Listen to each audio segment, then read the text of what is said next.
शंकर भगवान के मंदिर में जो ज्योत जलती है, शिव के मंदिर में जो दीपक जलाया जाता है, वो स्वयं ज्वाला माँ ही।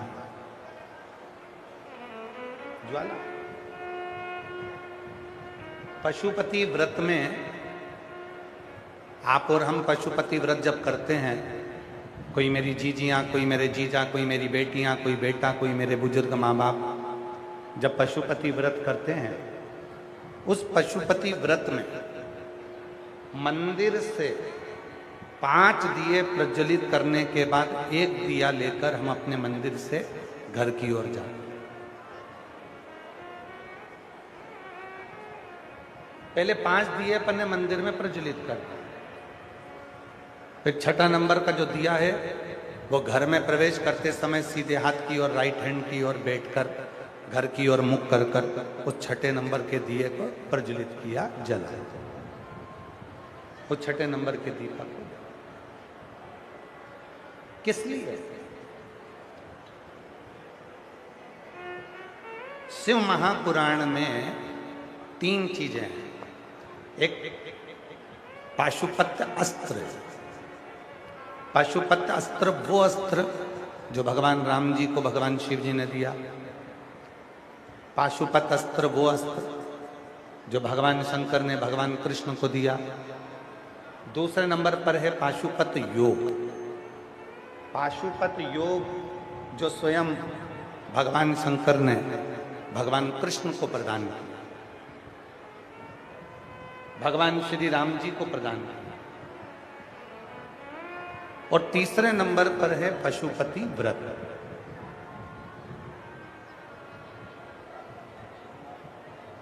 सारे देवताओं ने पाशुपत योग ले लिया, सारे देवताओं ने पशुपत अस्त्र ले लिया, अब बचा तो केवल एक पशुपति व्रत बचा। माता पार्वती जी ने हाथ जोड़कर शिव जी से कहा, देवताओं ने पाशुपत योग लिया है, पाशुपत अस्त्र लिया है, पर कली काल में, कलयुग में संसार का प्रत्येक मनुष्य दुखी होगा। कोई को शरीर में रोग होगा, कोई बीमारियों से ग्रसित होगा, कोई धन से दुखी होगा, कोई तन से दुखी होगा, कोई मन से दुखी होगा। इन संसार वाले जितने भी मनुष्य हैं, इन मनुष्यों का कलिकाल में उद्धार कैसे होगा? तो हे शंकर भगवान, आपसे निवेदन है, आपने पाशुपत शस्त्र आपने देवताओं को दिया, राम जी को दिया, कृष्ण जी को दिया। आपने पाशुपत योग भगवान कृष्ण को दिया, राम जी को दिया। पार्वती जी कहती हैं, पर ये पशुपति व्रत आप किसी को मत दो। ये पशुपति व्रत कली काल में जो मनुष्य इसको करे, उसकी मनोकामना पूर्ण हो जाए। ये व्रत उनको, ये व्रत उनके लिए।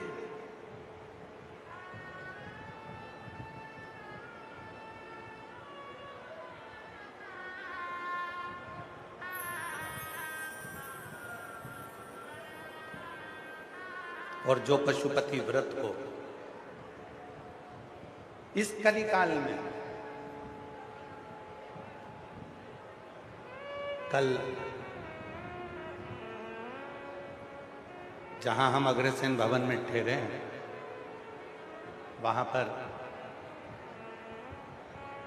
इस व्यासपीठ से हमने कहा था कि जितने भी यूट्यूबर हैं, सोशल मीडिया है, प्रिंट मीडिया है, पत्रकार बंधु हैं, न्यूज़ चैनल है, सबसे मिलेंगे, सबका आभार व्यक्त करेंगे, मिले।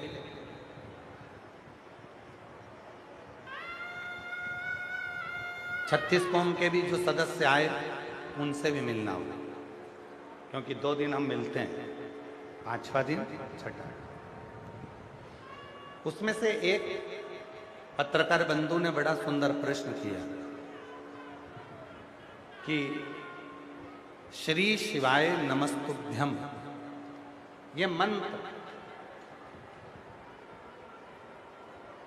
आज के समय में लोगों का कल्याण कर रहा है, इस मंत्र की प्रबलता क्यों?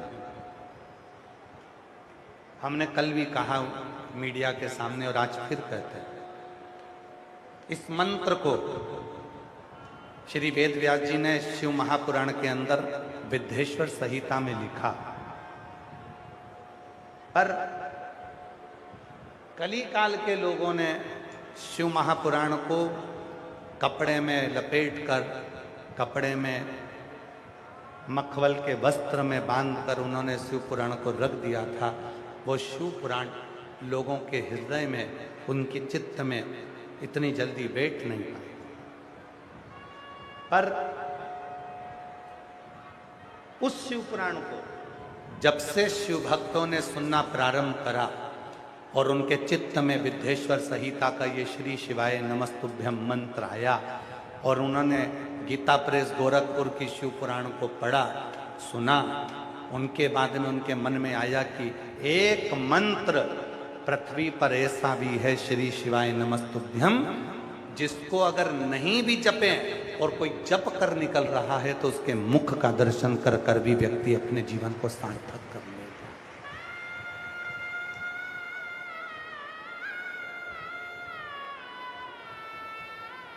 एक मंत्र है श्री शिवाय नमस्तुभ्यम, जिसको स्नान करा नहाए तो जपो, नी नहाए नी स्नान करा तो जपो, भोजन कर रहे हो तो जप लो, नी कर रहे हो तो जप लो, पलंग पर सो रहे हो तो जप लो, कैसी भी दशा में हो, कैसी भी अवस्था में हो, अगर तुम्हारी चित्त में, तुम्हारी वृत्ति में श्री शिवाय नमस्तुभ्यम उच्चारण चल रहा है, तुम उसका स्मरण कर रहे हो, तो वो मंत्र तुमको तो सुख देगा ही देगा, पर तुम्हारे मुख का दर्शन भी अगर कोई दूसरा भी कर लेगा तो उसको भी सुख की अनुभूति हो जाएगी, उसको भी आनंद।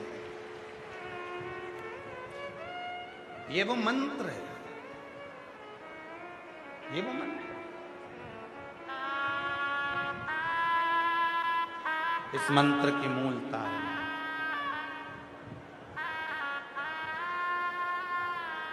जपो और भजो। कितना अंतर है मंत्र में, जरा देखिए एक पत्र के माध्यम।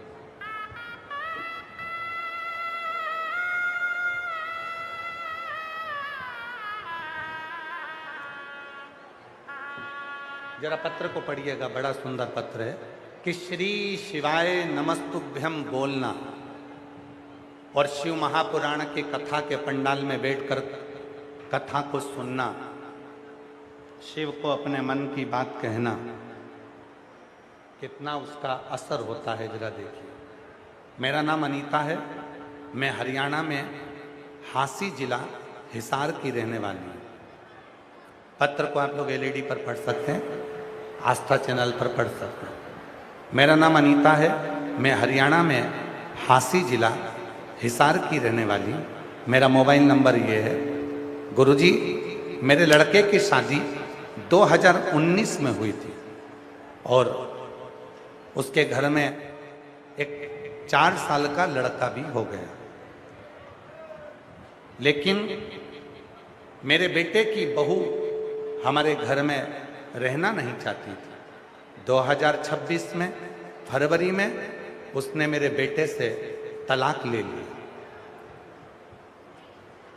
मेरे बेटे का तलाक हो गया, बहू अपने बेटे को लेकर चली गई, मेरा बेटा अकेला रह गया। तलाक लेकर चली गई, अपना सारा सामान वह भी लेकर चली गई। गुरुजी, मुझे मेरे पोते के जाने का, बहू के जाने का बहुत दुख हुआ कि हमारे घर में किस चीज की कमी थी जो मेरी बहू और मेरा पोता चले गए। गुरुदेव, पोते की याद में और बहू की याद में मैं रात दिन रोती थी। फिर एक दिन ऐसा हुआ कि मेरी पड़ोसन ने कहा मेरी जेठानी से कि सीहोर वाला बाबा दिल्ली में आया है और दिल्ली में रोहिणी में कथा चल रही है। हमने सुना है कि अगर पंडाल में बैठकर जो मांगा जाता है वो मिलता है। बाबा, ऐसी बाबा ने कृपा कर दी कि मैं दिल्ली रोहिणी पहुंच गई और दिल्ली की रोहिणी में कथा सुनने के लिए गई और वहां केवल 2 दिन की कथा हमने रोहिणी में सुनी। गुरुजी, दिल्ली में कथा केवल 2 दिन की कथा पंडाल में बैठकर सुनी और बाबा से प्रार्थना की कि मेरा पोता घर वापस आ जाए, मेरी बहू वापस आ जाए। और गुरुजी, हम 2 दिन की कथा दिल्ली की रोहिणी में सुनकर घर आए और 2 दिन के ठीक बाद हम जैसे ही आए, लोगों के काम तो 3 महीने में बाबा करते हैं, मेरे तो आने के 2 दिन बाद मेरी बहू पोते को लेकर घर आ गई और पोते को लेकर घर आ गई और दोनों घर वापस आ गए। आकर मेरी बहू ने मुझे बोला कि मम्मी जी मुझसे गलती हो गई थी, अब मुझे क्षमा करो और हम दोनों, हमारा जो तलाक हुआ है उसको कैंसिल करो और हम दोनों आपके साथ में रहना चाहते हैं। और अब मेरे बाबा की कृपा से मेरी बहू, मेरा पोता और मेरा बेटा सब साथ में रहते हैं। ये शिव कहीं बैठी हो। मेरा नाम अनीता, मैं हरियाणा में हासी जिला हिसार की रहने वाली। गुरुजी दुनिया के काम पंडाल में कथा सुनकर जाते हैं तो 3 महीने में होते हैं। मेरे तो पंडाल में रोहिणी में कथा सुनने के बाद 2 दिन में मेरा काम बाबा ने कर दिया।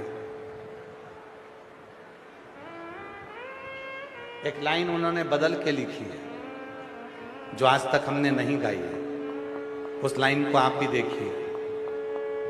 हम हमेशा कहते थे लुटा दिया भंडार काशी वाले ने, इस बहन ने लिखा है बसा दिया परिवार काशी वाले ने,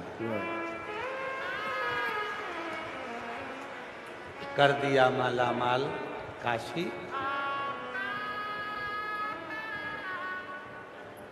एक शिव के प्रति प्रेम किसको कहते हैं?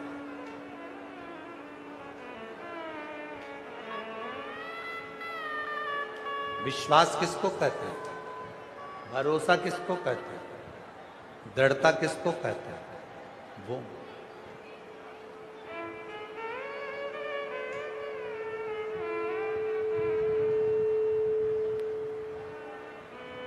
जो जैसी भावना लाया वो वैसा ही फल पाया, नहीं खाली उसे लौटाया वो मन हर्षाया, और कर दिया माला काशी वाले ने, लुटा दिया भंडार काशी वाले ने, ओ लुटा दिया भंडार काशी वाले ने, कर दिया माला माल काशी वाले। शिव करुणा कैसी करते हैं? शिव कृपा कैसी करते हैं? छोटा सा बच्चा अपनी मां से कहता है, मां हमारे पास इतना धन नहीं है कि हम ज्वाला माता के दर्शन कर सकें। मां शिव की भक्त थी, मां शंकर की उपासक थी, मां शंकर की साधना करने वाली थी, मां शिव का स्मरण करने वाली थी, मां शिव को 1 लोटा जल चढ़ाने वाली थी। उसने अपने विश्वास से कह दिया, बेटा सुन, शिव के मंदिर में, भगवान शंकर के मंदिर में, शिव के मंदिर के अंदर, शंकर के मंदिर में जो ज्योत जलती है, शिव के मंदिर में जो ज्योत जलाई जाती है, शिव के मंदिर में जो दीपक लगाया जाता है, शिव के मंदिर में जो दीप प्रज्वलित किया जाता है, वो स्वयं ज्वाला माई तो है।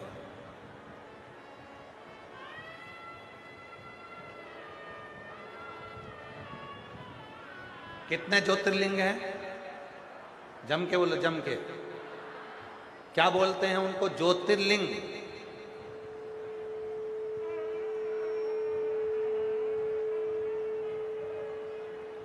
जिसमें शिव और शक्ति दोनों की ज्योति एक साथ विराजमान है, उसको ज्योतिर्लिंग कहा गया है। ज्योतिर्लिंग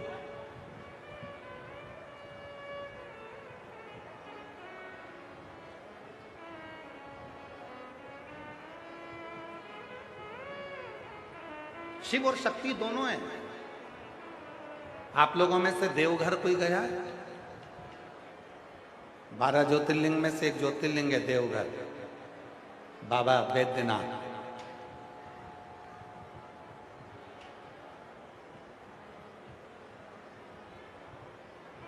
गए हैं? अगर आप लोग गए हैं तो वहां पार्वती जी की मूर्ति अलग से नहीं है, वहां मां पार्वती जी का स्वरूप अलग से नहीं है। आप भी गए हैं तो वहां पार्वती जी का स्वरूप अलग से नहीं है, वहां शंकर के शिवलिंग में ही पार्वती स्वयं विराजमान है। शिव और शक्ति दोनों।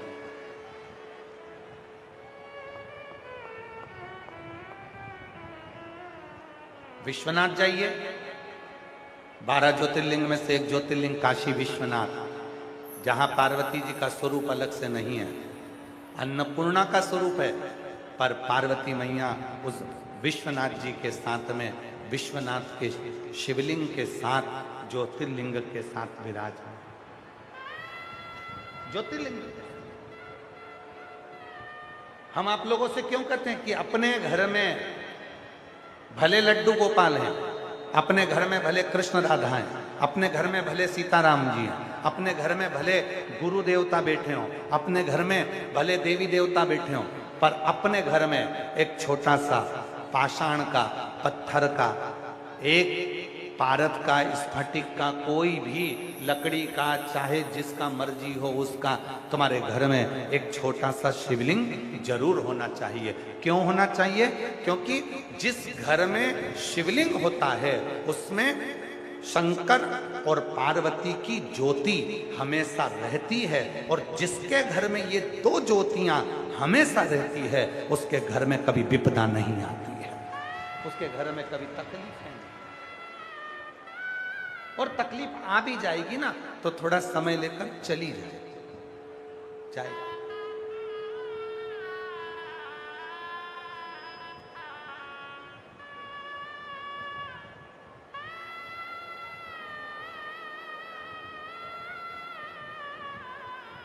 अरे नाम है तेरा तारनहार, कब तेरा दर्शन होगा, तेरी प्रतिमा इतनी सुंदर, तो कितना सुंदर होगा, तू कितना सुंदर होगा। नाम है तेरा तारणहारा, कब तेरा दर्शन होगा, जिसकी प्रतिमा इतनी सुंदर, वो कितना सुंदर होगा, वो कितना सुंदर होगा। माँ कहती है अपने बेटे से, तुझे ज्वाला माता के दर्शन करना है तो तुझे ज्वाला देवी जाने की जरूरत नहीं पड़ेगी। शंकर के मंदिर में जब भी कोई भक्त दीप लगाए और उस दीपक की ज्योति का दर्शन जिस दिन तूने कर लिया, उस दिन तेरे घर में ज्वाला माई स्वयं आकर खड़ी हो जाएगी। वो दर्शन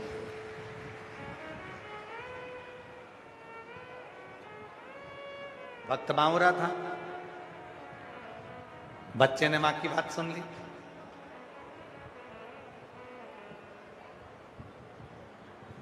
और बच्चे ने मां की बात सुनकर सीधे शंकर जी के मंदिर में चला गया।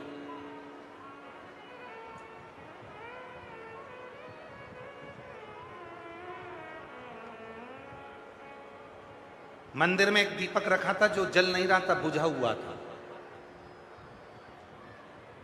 शिव के मंदिर में एक दीपक रखा हुआ था जो बुझा हुआ था, जो जल नहीं रहा था, ठंडा हो चुका था, केवल उसमें बाती थी, वो भी आधी जली हुई।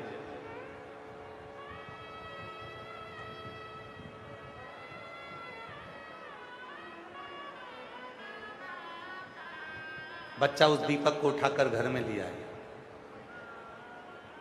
मां, तू तो कहती थी कि शिव के मंदिर में जो दीप है, शिव के मंदिर में जो ज्योति है वही ज्वाला मां है, ये तो है ही नहीं।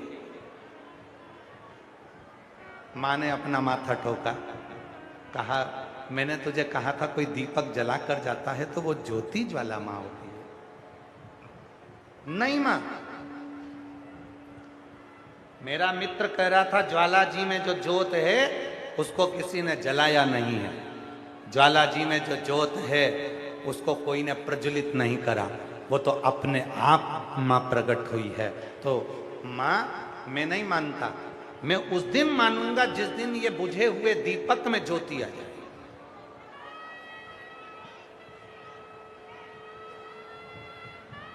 ये जो दीपक है जिसमें आदि जली हुई बाती है, जिस दिन इसमें ज्योत आएगी मैं उस दिन मान लूंगा कि मां मेरे घर में आ गई। दीपक रख दिया, मां की आंख से आंसू बहने लगे। मां दौड़कर शिव के मंदिर में एक लोटा जल चढ़ाने पहुंच गई, शिव की आराधना करने पहुंच गई। बाबा से कह दिया, बाबा मैं नहीं जानती, बच्चे के विश्वास को टूटना नहीं चाहिए, भरोसा टूटना नहीं चाहिए, आप संभाल लेना, आपको संभालना है। जैसे इस मां ने, जैसे ये मां अनीता जो हासी जिला हिसार की हैं, इन्होंने भी एक लाइन लिखी, मैं कथा सुनने आई हूं दिल्ली रोहिणी में, मैंने सुना है सियोर वाला बाबा कथा कहता है और पंडाल में बैठकर जो मांगो वो मिलता है। अब मुझे ये देखना है कि मेरी बहू तो तलाक लेकर चली गई, वो आएगी कैसे? अच्छा, लोग मांगते भी ऐसा है कि पूरी पूरी परीक्षा लेते हैं। अब जो तलाक लेकर चली गई वो कैसे आ सकती है? पर उसने कहा कि मेरी बहू पोते को लेकर तलाक लेकर चली गई, मैं मानूंगी तब, वो सियोर वाले बाबा को भी नहीं मानूंगी अगर मेरी बहू नहीं आई थी। अब तलाक लेकर चली गई, वो कहां से आएगी? पर तेरी कृपा का क्या है भरोसा, कब किस पे हो जाए, जरा सी हम पर कर दो, जरा सी हम पर कर दो, तेरी कृपा का क्या है भरोसा, कब किस पर हो जाए, जरा सी हम पर कर दो, जरा सी हम पर कर दो। जिस पर भी हो गई तेरी कृपा करुणा, वो भव पार हुआ, भव पार हुआ। इस माँ ने कह दिया कि मैं नहीं जानती, मैं तो तब मानूंगी जब मेरी बहू और पोता आए। अब जो तलाक लेकर चले गए उसको वापस लाना बहुत कठिन काम है। पर 2 दिन की कथा सुनकर गई और बाबा ने कृपा कर 2 दिन बाद तो बहू और पोता दोनों घर पहुंच गए और तलाक अपनी जगह रखा कि रखा, तलाक अपनी जगह।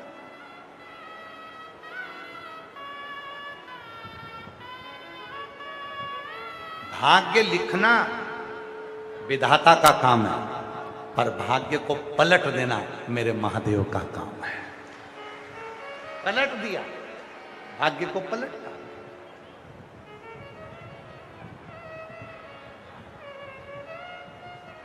और पलटने की सामर्थ्य तक केवल उसी में। एक पत्र है, उस पत्र में एक लड़के ने अपनी मम्मी से शर्त लगाई,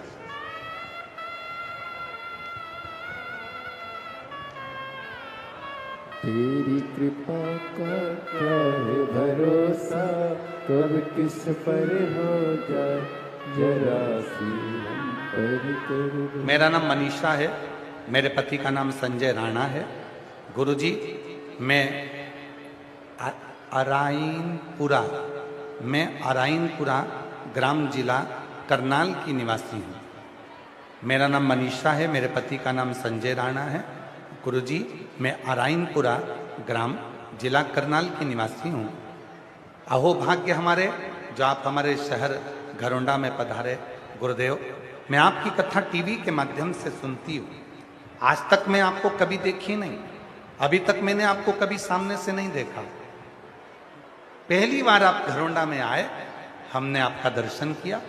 गुरुजी, शिव पुराण की कथा सुनी। गुरुदेव, मेरा लड़का करण राणा जो 12वीं पास करने के बाद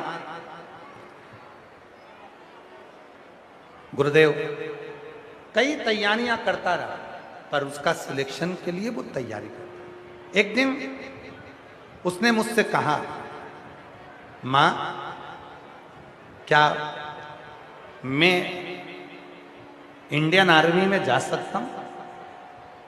क्या मेरा आर्मी में सिलेक्शन हो सकता है? मैंने अपने बेटे से कहा, क्यों नहीं होगा मां, तो जिस सियोर वाले बाबा की कथा सुनती है, तू कहती है कि मंदिर में एक लोटा जल चढ़ाने जाया कर, अगर मैं जल चढ़ाने जाऊंगा तो क्या मेरा बाबा इंडियन आर्मी में सिलेक्शन करवा देगा? क्यों नहीं? पर वो सियोर वाला बाबा कहता है कि अपनी मेहनत को 4 गुना करना पड़ेगा। अपनी मेहनत 4 गुना करना, रात दिन एक करना, तब शहद का बेलपत्र लगाकर शिव को जाना, मिलेगा फल। आज गुरुजी जिस बेटे ने शर्त लगाई थी, क्या मेरा बाबा मुझे दे सकता है? आज मेरे बेटे का इंडियन आर्मी में सिलेक्शन हो गया। मैं बाबा को यहाँ धन्यवाद देने के लिए आई हूँ। बेटे का फोटो भी लगा रही हूँ, मैं अपने पुत्र का फोटो भी लगा रही हूँ, जिसका इंडियन आर्मी में सिलेक्शन हो गया। गुरुदेव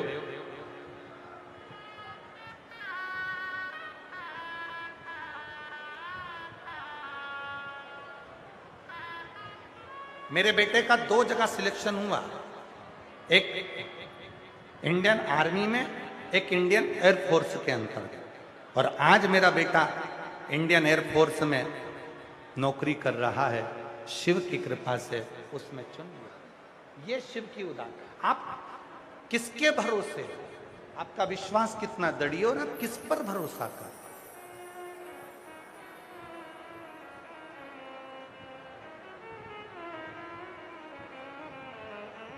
संसार के लोगों पर किया गया भरोसा एक दिन टूट सकता,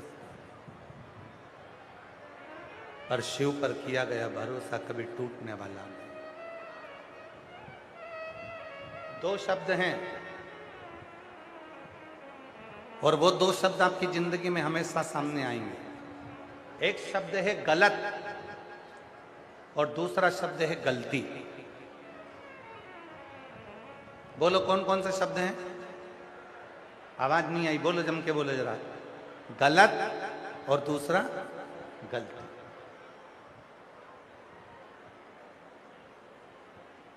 ये 2 शब्द हैं। मेरे ओघड़दानी, मेरे शंकर भगवान, मेरे त्रिलोकी के नाथ, मेरे त्रिकालदर्शी, कैलाशी, अविनाशी।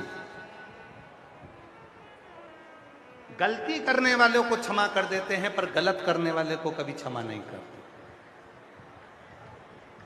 अब पूछोगे कि गुरुजी ये गलती और गलत में क्या अंतर? गलती हमेशा भूल से होती है, और गलत करने वाला व्यक्ति कभी भूल से गलत नहीं करता, वो गलत नियत से गलत करता है। इसलिए मेरा शंकर गलत करने वालों का कभी भला नहीं करता। गलती हो गई, कोई बात नहीं। दिए लगाने गई थी, दीपक लगाने में गलती हो गई, क्षमा। जल चढ़ाने में गलती हो गई, क्षमा। व्रत करने में गलती हो गई, क्षमा। पूजन करने में गलती हो गई, क्षमा। 13 जून को पुरुषोत्तम मास की जो शिवरात्रि, और शाम को 7 बजे आप और हम सभी ऑनलाइन आस्था चैनल पर, यूट्यूब पर, फेसबुक पर ऑनलाइन अपने घर में पार्थिव शिवलिंग की पूजन करेंगे।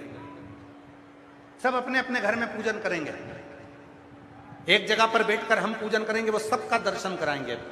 और 5 चीजें आपको पहले बता चुके हैं, जो चढ़ाने वाली चीजें हैं वो भी बता दी है, और पूजन की सामग्री की लिस्ट भी तुम्हें टीवी के माध्यम से मिल जाए, सोशल मीडिया के माध्यम से मिल जाए। अब कई माताएं कहती है, गुरुजी आप जब पूजन कराते हो, कई बार मंत्र जल्दी जल्दी हो जाते हैं, तो हम चढ़ाने वाला सामान थोड़ा धीमे चढ़ा पाते हैं। कई बार हम ये सामान चढ़ा ही नहीं पाते, कई बार हमारा सामान हम भगवान को चढ़ा ही नहीं पाते, तो क्या हमसे गलती हो गई? ध्यान देना, गलती अगर होती है तो शिव क्षमा करते। गलत को शिव क्षमा नहीं करते, गलती को शिव क्षमा करते। गलती भूल से होती है, और गलत नियत से होता है। जब हम गलत नियत से किसी का गलत करते हैं, तो मेरा देव अधिदेव महादेव कभी माफ नहीं करता, उसका तो भोग तुमको भोगना ही पड़ता।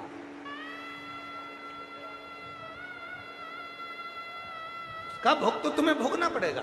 तुमने अगर गलत नियत से लोभ के कारण तुमने अपने कि मुझे इतना हो जाएगा, मैं ऐसा कर लूंगा, मैं वैसा कर लूंगा, लोभ के चक्कर में, वासना के चक्कर में, आसक्ति के चक्कर में, तृष्णा के चक्कर में, मैं हूं, मैं करूंगा,